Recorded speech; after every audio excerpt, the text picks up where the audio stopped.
Jadi kalau sudah diberikan usia, mungkin beragam saat ini, 20, 30, 40, 50 tahun ke atas, dan tugas kita itu yang paling pokok mengenal Allah. Jangan sampai Allah sudah tampakkan keagungannya, Allah mengenalkan dirinya lewat pandangan kita, kelihatan orang-orang yang sholat, kelihatan orang-orang berzikir, kelihatan tanda-tanda Allah di alam semesta, tapi belum mampu mengenal Allah. Butuh berapa tahun lagi? Terdengar semua hal yang menunjukkan kebenaran Allah.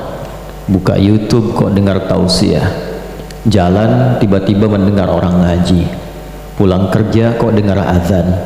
Kalau sudah masuk lewat pendengaran, sudah puluhan tahun belum kenal juga Allah. Butuh berapa tahun lagi telinga ini difungsikan dan kelak akan dihisab. Termasuk juga kita diberikan oleh Allah anugerah akal untuk mencerna. Kita bisa mencerna dengan akal kita yang sehat seperti apa sifat-sifat Tuhan yang hak itu, bagaimana yang harus bisa dipertuhankan itu, seperti apa sifatnya, seperti apa keagungannya. Diberikan akal yang sehat, pendengaran yang sehat, pandangan juga yang kuat, sudah puluhan tahun tapi belum mampu mengenal Allah. Nah, itu semua sumber pengetahuan satu saat akan dihisab. Quran surah ke-17 Al-Isra di ayat ke-36, wala taqfu ma laysa laka bihi ilm innas sam'a wal basara wal fuada kullu ulaika kana anhu mas'ula. Jangan cepat bertindak pada sesuatu yang belum jelas dasar pengetahuannya. Sungguh semua dasar pengetahuan itu sumber-sumbernya satu saat akan dipertanggungjawabkan di hadapan Allah. Baik pendengaran. Kenapa disebutkan pertama kali pendengaran? Karena ini yang pertama kali berfungsi. Bahkan sejak dalam kandungan, saat terlahir mata belum jelas memandang, tapi telinga mendengar. Karena itulah orang tua di awal-awal anak masa kelahiran itu senantiasa diajarkan dalam Al-Quran dan hadis-hadis Nabi Muhammad SAW untuk memperdengarkan yang baik-baik. Itulah sebabnya ketika awal baru terlahir itu ada sunnah untuk mendoakan, juga sunnah untuk mengadzankan, ya. Jadi ada bagian-bagian yang diperdengarkan yang baik. Setelah itu jangan cukupkan pada kalimat itu. Konsisten orang tua itu selalu berinteraksi pasangan dengan berbicara yang baik-baik, karena anaknya dengar, ya.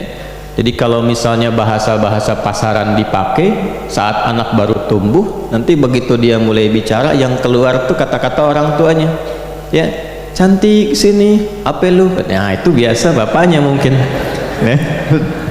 ya, itu bapaknya atau ibunya. Jadi itu yang pertama pendengaran. Kemudian penglihatan, wal basar, ya. Dan basar itu sifatnya sesungguhnya itu pandangan yang kuat terhadap objek. Gampangnya begini, kalau anda misalnya ke sini masuk kan lepas sendal, ya. Nah, ini kan keluar nyari sendal kan.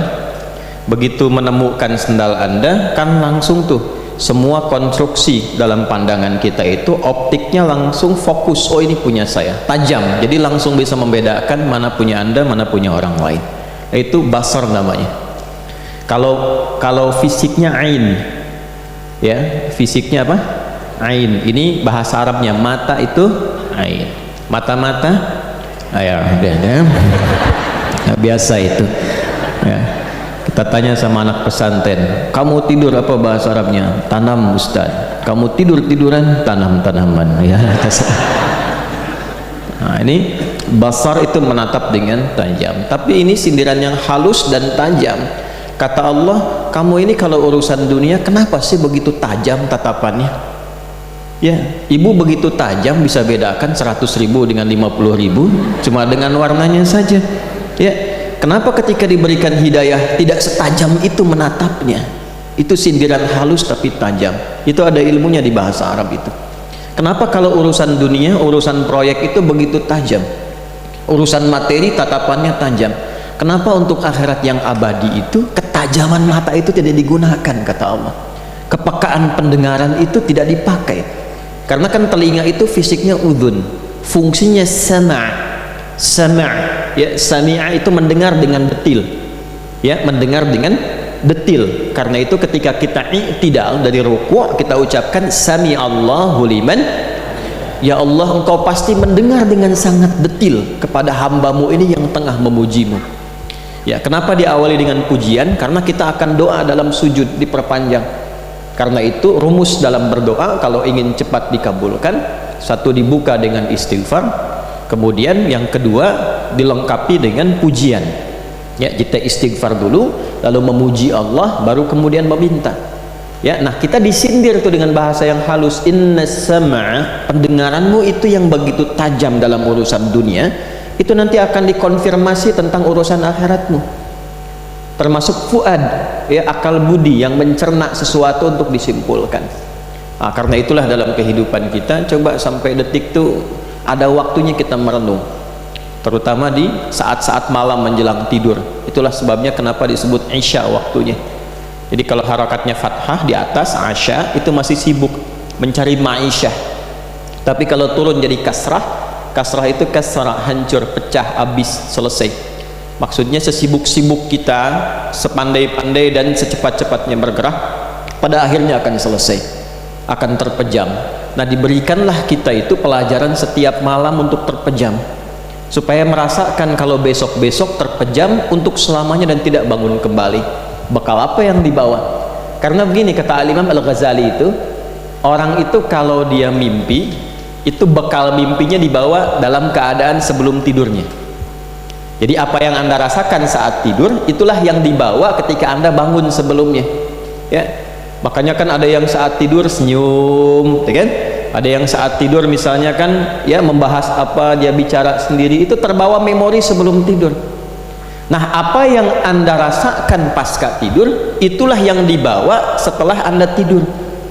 Karena itu saat bangun itu pertama kali yang difikirkan kan hasil mimpi kan? Ya, bukan kredit motor yang kemarin belum lunas kan? Ya, yang saat tidur begitu bangun itu merespon keadaan saat tidur. Karena itulah kemudian untuk menetralisir itu kita berdoa. Itu mahal sekali ilmunya, mahal.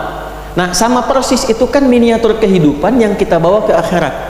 Apa yang dibawa ke alam kubur itu hasil pekerjaan kita sekarang saat hidup di dunia, sebelum tidur di alam kubur. Itu maksudnya. Jadi kalau kita siapkan sekarang, kuburannya nyaman. Kalau kita dedikasikan semua aktivitas karena hasil mengenal Allah Subhanahu wa Ta'ala, itu diberikan kehidupan yang sangat megah di alam kubur. Itu jelas sekali di Quran surah ketiga Ali Imran di ayat ke-169 sampai 171. وَلَا تَحْسَبَنَّ الَّذِينَ قُتِلُوا فِي سَبِيلِ اللَّهِ أَمْوَاتًا بَلْ أَحْيَاءٌ عِنْدَ رَبِّهِمْ يُرْزَقُونَ فَرِحِينَ بِمَا آتَاهُمُ اللَّهُ مِنْ فَضْلِهِ وَيَسْتَبْشِرُونَ بِالَّذِينَ لَمْ يَلْحَقُوا بِهِمْ مِنْ خَلْفِهِمْ أَلَّا خَوْفٌ عَلَيْهِمْ وَلَا هُمْ يَحْزَنُونَ. Paham? Tidak? Nah, jangan Anda duga orang-orang yang saat hidupnya mendedikasikan aktivitasnya itu karena Allah. Ya, dia tetap seperti orang di dunia pada umumnya. Dia kerja, kalau guru dia mengajar, kalau petani dia bertani, ada yang berkebun, ada yang kerja kantoran, ada yang di birokrat, diplomasi, berdagang, berbisnis, macam-macam. Cuma bedanya apa? Dia lakukan semua itu karena Allah, karena dia kenal Allah. Ya, karena dia kenal Allah. Dia mau minum nih, kan semua orang juga minum, ya kan? Untuk menjaga bagian dari kekuatan hidupnya, dia minum, yang lain juga minum. Cuma karena dia kenal Allah, dia meminum minuman yang Allah ridai. Dia tidak menyentuh minuman yang Allah larang, karena kenal. Jadi nggak semua diminum. Dan dia pun ketika akan minum, dia berusaha untuk mendapatkan ridha Allah. Karena itu dia sebutkan Bismillahirrahmanirrahim. Ya, baknya di situ sababiyah. Saya minum ini karena Allah. Kalau Allah nggak perintahkan, saya nggak minum. Gitu. Ya, kalau Allah nggak perintahkan, saya tidak minum. Kalau Allah larang, nggak akan saya minum. Kalau di depan minuman saya yang dilarang oleh Allah, nggak akan saya minum. Makanya itu kalimat fitrah. Nggak ada orang minum bir pakai Bismillah. Bismillah, dosanya hilang dikit lah. Nggak ada. Itu fitrahnya menolak. Fitrahnya nolak. Nah, ba itu kan fungsinya 14, ya kan? Di dalam bahasa Arab itu. Jadi antara fungsinya sababiyah, sebab, ghayah, tujuan. Saya minum ini karena Allah. Nah, minuman itulah yang ketika dikonsumsi langsung turun ridha Allah di dalamnya. berikan ia ya pulsa pahala, ajrun, tuliskan hasanahnya, perbuatan baiknya, lalu jadikan minumannya itu berkah untuk aktivitasnya. Ya, jadi kalau Anda minum lillah karena Allah, itu ada berkah di dalamnya. Berkah itu maksudnya energi yang mendorong kita pada kebaikan. Ya, karena orang makan minum itu kan menghasilkan energi kan, diolah jadi energi. Tapi tidak semua makanan itu jadi energi positif. Ya, koruptor minum juga, makan juga, pencuri makan, penipu minum. Kok bisa dia makan dan minum tapi energinya digunakan untuk menipu? Ya kan? Nah, kalau Anda menginginkan energi itu positif dan baik, maka sebutlah nama Allah dalam setiap makanan dan minuman yang kita konsumsi. Itu gambarannya. Hidup itu pilihan, silahkan memilih yang mungkin bisa kita pilih. Pada akhirnya kita akan kembali kepada yang menciptakan kita.